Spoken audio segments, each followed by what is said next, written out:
everyone, myself Shivangi Desai, your instructor for the video series of data mining and business intelligence. Today's our topic is data cleaning.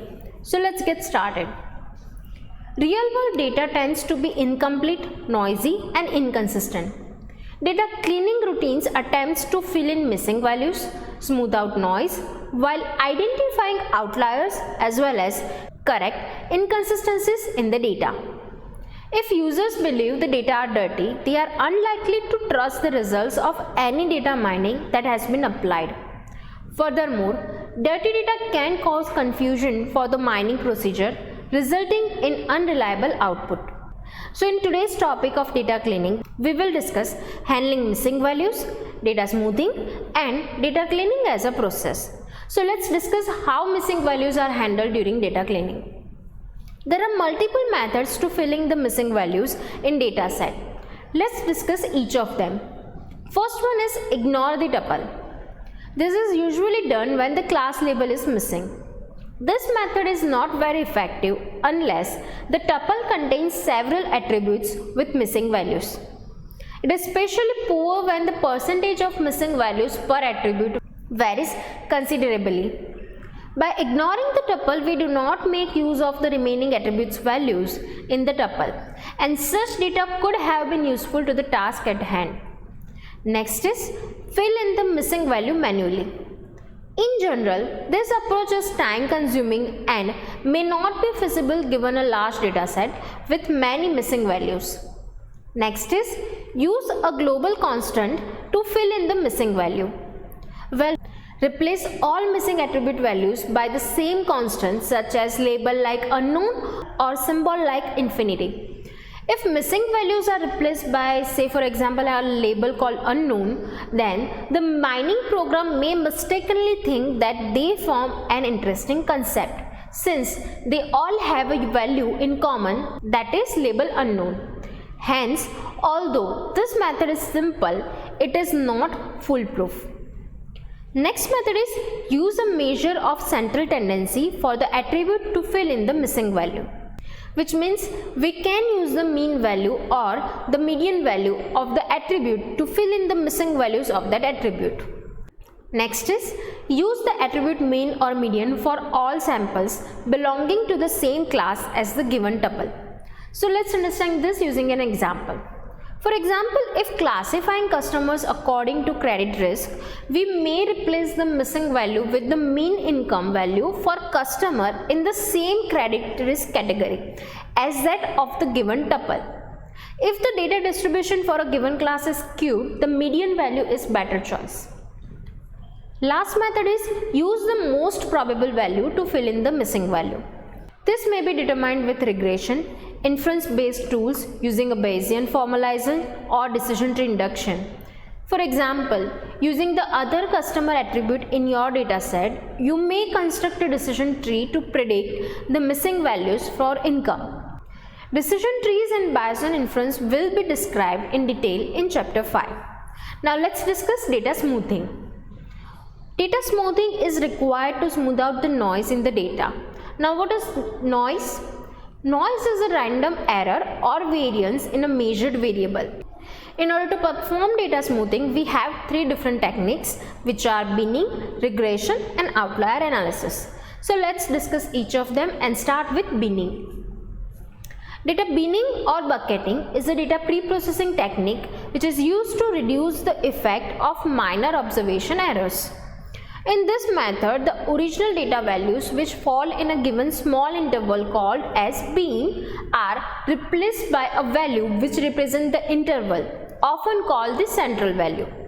Now in order to perform binning, we have two major steps to consider. In first step, we have to make sure the attribute values are sorted in ascending order and then we will partition them into bins.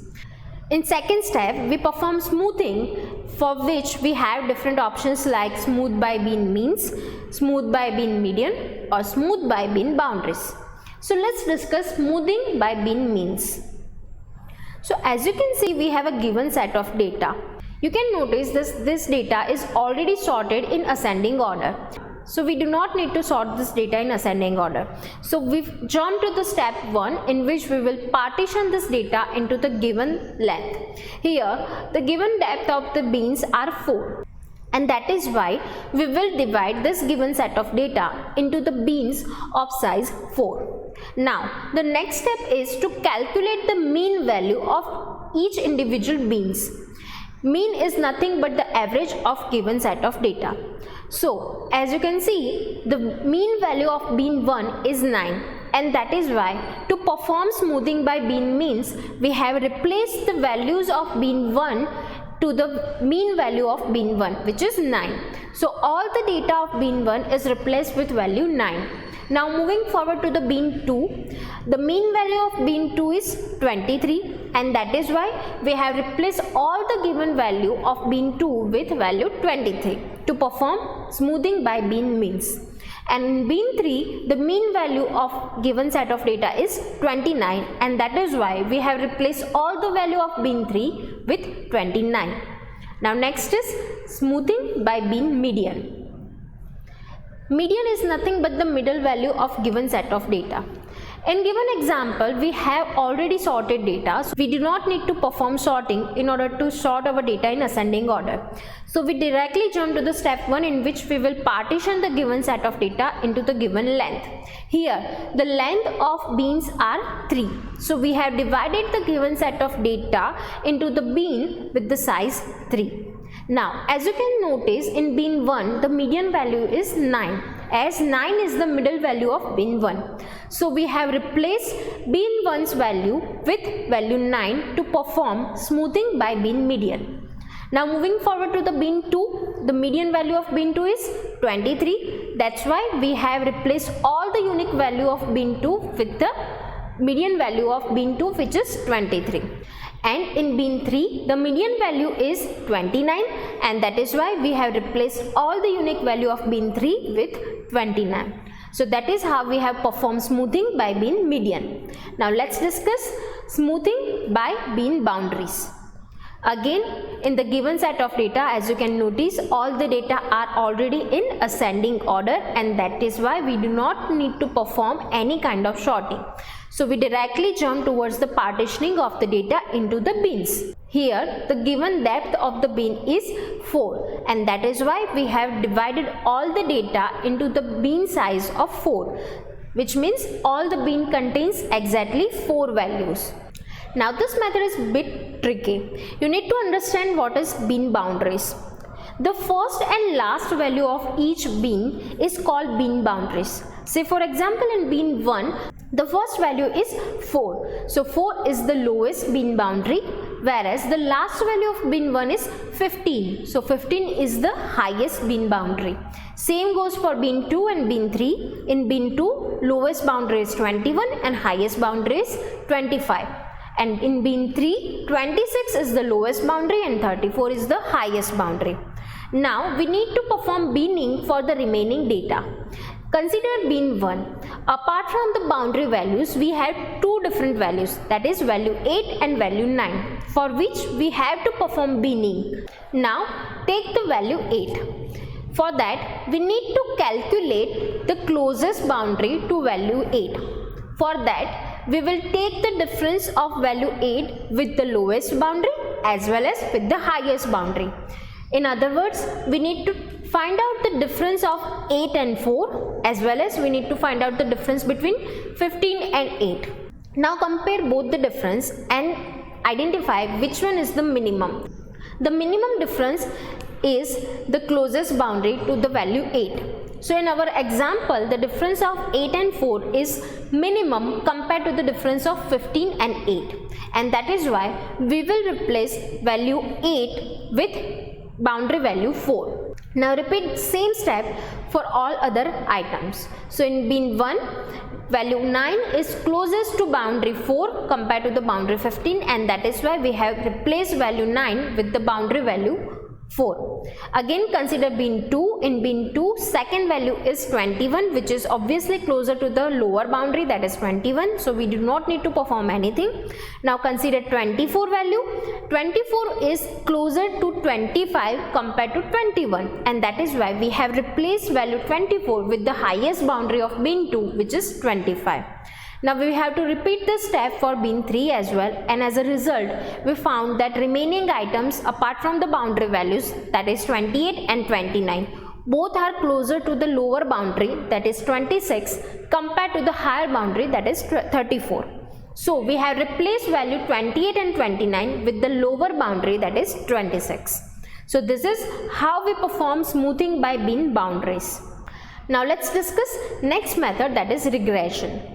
Well, data smoothing can also be done by regression.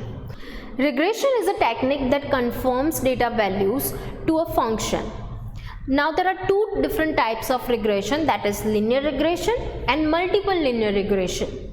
Well, linear regression involves finding the best line to fit two attributes, or we can say two variables, so that one attribute can be used to predict the another attribute. Multiple linear regression is an extension of linear regression where more than two attributes are involved and the data are fit to a multi-dimensional surface. And last is outlier analysis.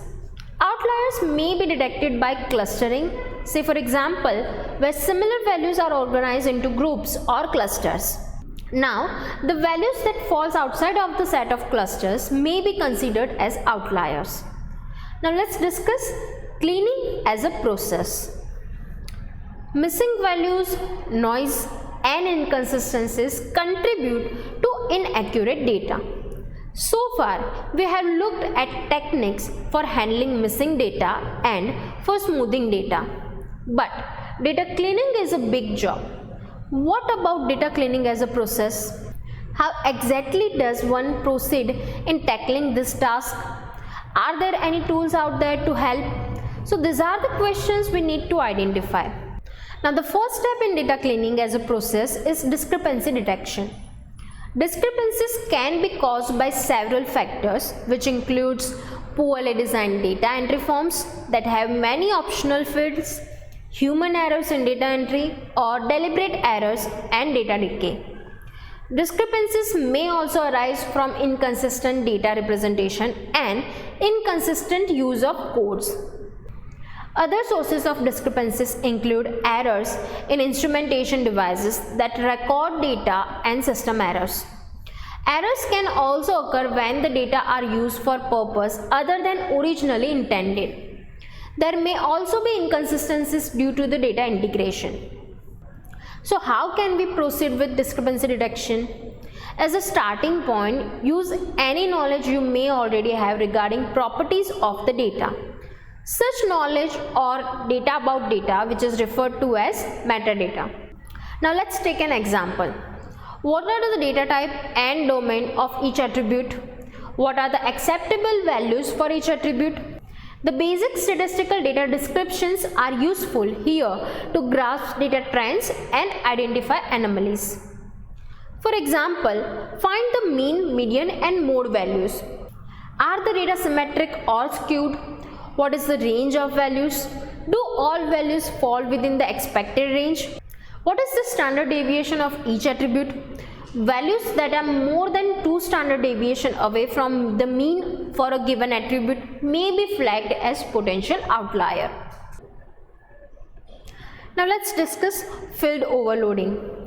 Field overloading is another error source that typically results when developers squeeze new attribute definitions into unused portions of already defined attributes. The data should also be examined regarding rules like unique rules, consecutive rules and null rules. So what are these rules? Well, unique rule says that each values of the given attribute must be different from all other values for that attribute. Consecutive rule says that there can be no missing values between the lowest and highest values for the attribute and that all values must also be unique. And the last, null rule, it specifies the use of blanks, question marks, special characters or other strings that may indicate that null condition and how such values should be handled. There are a number of different commercial tools that can aid in the discrepancy detection step. Data scrubbing tools use simple domain knowledge to detect errors and make corrections in the data. These tools rely on parsing and fuzzy matching techniques when cleaning data from multiple sources. Data auditing tools find discrepancies by analyzing the data to discover rules and relationships and detecting data that violate such conditions. There are variants of data mining tools which are available for discrepancy detection. So that's it about this lecture. Thank you.